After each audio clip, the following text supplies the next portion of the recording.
اعوذ باللہ من الشیطان الرجیم بسم اللہ الرحمن الرحیم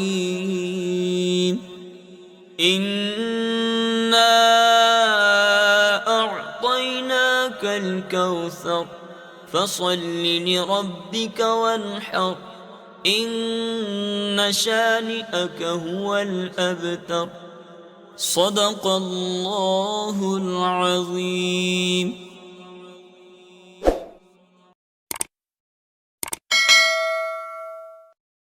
سورہ کوثر۔ سورہ کوثر کا تعارف، مقام نزول۔ علامہ علی بن محمد خازن رحمت اللہ تعالی علیہ فرماتے ہیں سورہ کوثر جمہور مفسرین کے نزدیک مکیہ ہے اور بعض مفسرین کے نزدیک مدنیہ ہے۔ آیات، کلمات اور حروف کی تعداد، اس صورت میں 1 رکوع، 3 آیتیں، 10 کلمے اور 42 حروف ہیں۔ کوثر نام رکھنے کی وجہ، کوثر سے دنیا اور آخرت کی بے شمار خوبیاں مراد ہیں اور جنت کی ایک نہر کا نام بھی کوثر ہے۔ اس سورت کی پہلی آیت میں یہ لفظ موجود ہے، اس مناسبت سے اسے سورہ کوثر کہتے ہیں۔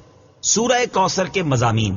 اس سورت کا مرکزی مضمون یہ ہے کہ اس میں اللہ تعالیٰ نے اپنے حبیب صلی اللہ تعالی علیہ وآلہ وسلم کی مدحت بیان فرمائی ہے، اور اس میں یہ مضامین بیان ہوئے ہیں۔ نمبر 1، اس کی پہلی آیت میں اللہ تعالیٰ کے اس فضل و احسان کا بیان ہے جو اس نے اپنے حبیب صلی اللہ تعالی علیہ وسلم پر فرمایا۔ نمبر 2، دوسری آیت میں نبی کریم صلی اللہ تعالی علیہ وسلم سے فرمایا گیا کہ اللہ تعالیٰ کے فضل و احسان کے شکریے میں نماز پڑھتے رہیں اور قربانی کریں۔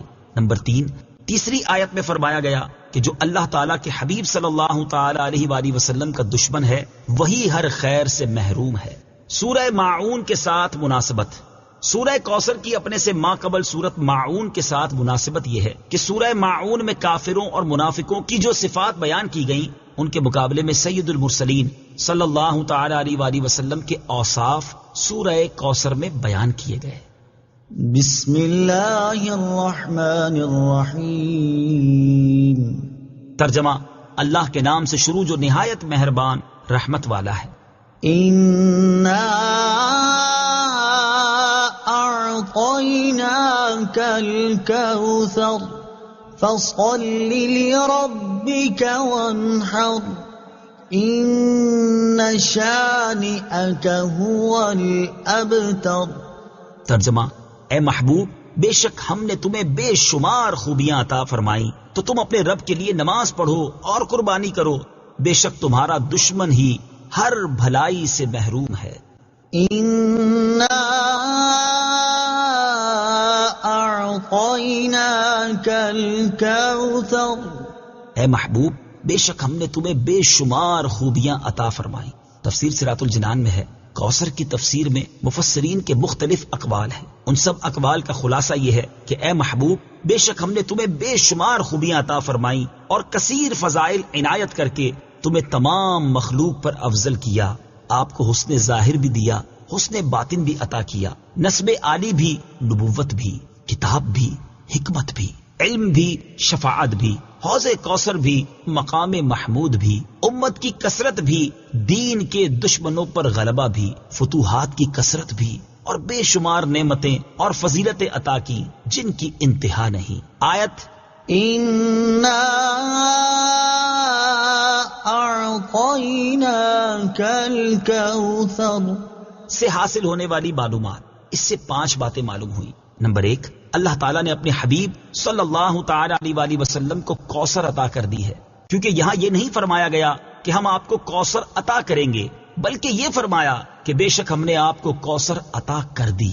نمبر 2، اللہ تعالیٰ کی اپنے حبیب صلی اللہ تعالی علیہ وآلہ وسلم پر یہ عطا ان کے نبی اور رسول ہونے کی وجہ سے نہیں، بلکہ آپ علیہ الصلوۃ والسلام کی ذات کی وجہ سے ہے، جو شان محبوبیت کی صورت ہے، کیونکہ یہاں یہ فرمایا اعطیناک، ہم نے آپ کو عطا فرمائی، یہ نہیں فرمایا کہ اعطینا الرسول یا اعطینا النبی۔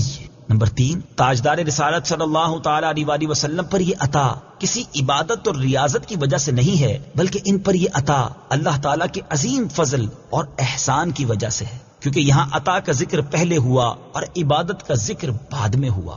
نمبر 4، اللہ تعالیٰ نے آپ کو کوثر کا مالک بنا دیا ہے تو آپ جسے چاہیں جو چاہیں عطا کر سکتے ہیں۔ نمبر 5، سید المرسلین صلی اللہ تعالی علیہ وآلہ وسلم کی مدحت خود رب تعالی فرماتا ہے۔ اعلیٰ حضرت امام احمد رضا خان علیہ الرحمت الرحمان فرماتے ہیں انا اعطیناک الکوثر، ساری کثرت پاتے یہ ہیں، ٹھنڈا ٹھنڈا میٹھا میٹھا پیتے ہم ہیں، پلاتے یہ ہیں۔ اور ایک اور جگہ فرماتے ہیں نا، اے رضا خود صاحب قرآن ہے مداح ہے حضور، تجھ سے کب ممکن ہے پھر مدحت رسول اللہ کی۔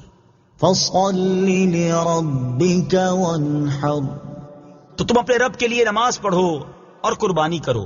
تفسیر صراط الجنان میں ہے، یعنی اے حبیب صلی اللہ تعالی علیہ وآلہ وسلم، اللہ تعالیٰ نے آپ کو دونوں جہاں کی بے شمار بھلائیاں عطا کی ہیں اور آپ کو وہ خاص رتبہ عطا کیا ہے جو آپ کے علاوہ کسی اور کو عطا نہیں کیا۔ تو آپ اپنے اس رب عز و جل کے لیے نماز پڑھتے رہیں جس نے آپ صلی اللہ تعالی علیہ وآلہ وسلم کو کوثر عطا کر کے عزت و شرافت دی، تاکہ بتوں کے پجاری ذلیل ہوں اور بتوں کے نام پر ذبح کرنے والوں کی مخالفت کرتے ہوئے اپنے رب عز و جل کے لیے اور اس کے نام پر قربانی کرے۔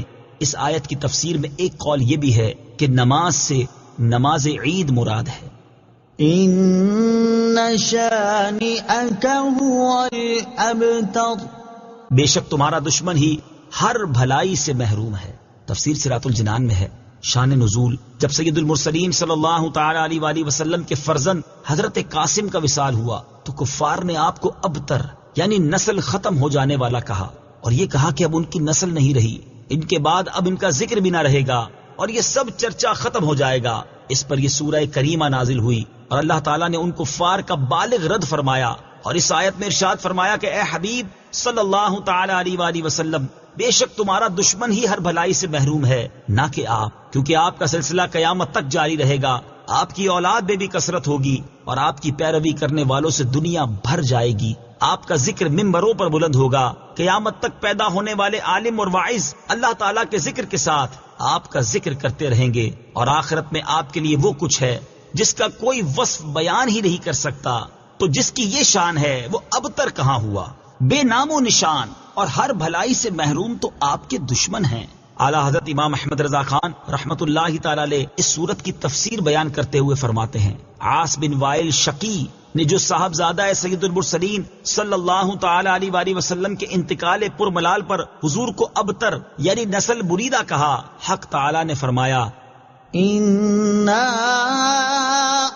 اعطیناک الکوثر، بے شک ہم نے تمہیں خیر کثیر عطا فرمائی کہ اولاد سے نام چلنے کو تمہاری رفعت ذکر سے کیا نسبت، کروڑوں صاحب اولاد گزرے جن کا نام تک کوئی نہیں جانتا، اور تمہاری ثنا کا ڈنکا تو قیامت تک اکناف عالم اور اطراف جہاں میں بجے گا، اور تمہارے نام نامی کا خطبہ ہمیشہ ہمیشہ اطباق فلک آفاق زمین میں پڑھا جائے گا۔ پھر اولاد بھی تمہیں وہ نفیس و طیب عطا ہوگی جن کی بقا سے بقائے عالم مربوط رہے گی۔ اس کے سوا تمام مسلمان تمہارے بال بچے ہیں، اور تم سب مہربان ان کے لیے کوئی نہیں، بلکہ حقیقت کار کو نظر کیجئے تو تمام عالم تمہاری اولاد مانوی ہے کہ تم نہ ہوتے تو کچھ بھی نہ ہوتا، اور تمہارے ہی نور سے سب کی آفرینش ہوئی۔ اسی لیے جب ابو البشر آدم تمہیں یاد کرتے تو یوں کہتے، یا ابنی صورتن و ابایا معنن، اے ظاہر میں میرے بیٹے اور حقیقت میں میرے باپ۔ پھر آخرت میں جو تمہیں ملنا ہے اس کا حال تو خدا ہی جانے، جب اس کی یہ عنایت بے غایت تم پر مبذول ہو تو تم ان اشقیاء کی زبان درازی پر کیوں ملول ہو، بلکہ فصل لربک وانحر، رب کے شکرانے میں اس کے لیے نماز پڑھو اور قربانی کرو۔ ان شانئک هو الابتر، جو تمہارا دشمن ہے وہی نسل بریدہ ہے کہ جن بیٹوں پر اسے ناز ہے، یعنی عمرو و حشام رضی اللہ تعالی عنہما، وہی اس کے دشمن ہو جائیں گے، اور تمہارے دین حق میں آ کر بوجہ اختلاف دین اس کی نسل سے جدا ہو کر تمہارے دینی بیٹوں میں شمار کیے جائیں گے۔ پھر آدمی بے نسل ہوتا تو یہی صحیح کہ نام نہ چلتا، اس سے نام بد کا باقی رہنا 1000 درجے بدتر ہے۔ تمہارے دشمن کا ناپاک نام ہمیشہ بدی و نفرین کے ساتھ لیا جائے گا، اور روز قیامت ان گستاخیوں کی پوری سزا پائے گا۔ والعیاذ باللہ تعالی۔ اس سے معلوم ہوا کہ حضور پر نور صلی اللہ تعالی علیہ وآلہ وسلم کا اللہ تعالیٰ کی بارگاہ میں مقام اتنا بلند ہے کہ ان کے گستاخ کو اس کی گستاخی کا جواب خود رب تعالیٰ دیتا ہے۔ صدق اللہ العظیم.